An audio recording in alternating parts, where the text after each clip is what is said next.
ఇప్పుడు ఎవరి దగ్గర కూడా రూపాయి వసూలు చేయకోకుండా మరి నో సంతగా మన పెడ నియోజకవర్గాన్ని అభివృద్ధి పదంలో నడుపుతున్నారు.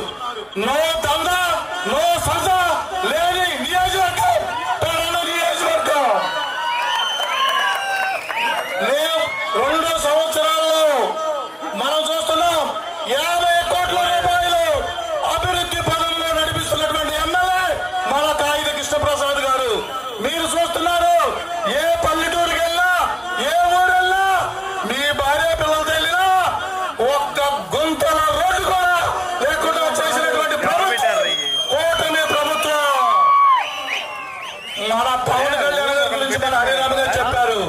ఆయన చూసి చాలా నేర్చుకోవాలి. వాళ్ళని ఎన్ని ఇబ్బందులు పెట్టారో మీకు తెలుసు.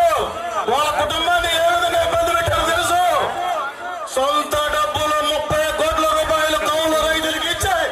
దాని దానగుణాన్ని చాటుకున్న ఏకైక వ్యక్తి మన పవన్ కళ్యాణ్ గారు అని చెప్పి కూడా ఈ సందర్భంగా తెలియజేస్తూ మరి ఇక్కడికి వచ్చినటువంటి నాయకులందరూ కూడా మా గోపు సచిన్ గారికి మరి మా నూతనంగా ఎన్నికైనటువంటి మా జిల్లా అధ్యక్షుడు మరి కుక్క సత్యనారాయణ గారికి జనసేన నాయకులకి బీజేపీ నాయకులకి అందరికీ కూడా హృదయపూర్వకమైన ధన్యవాదాలు తెలియజేస్తూ సెలవు తీసుకుంటున్నాను.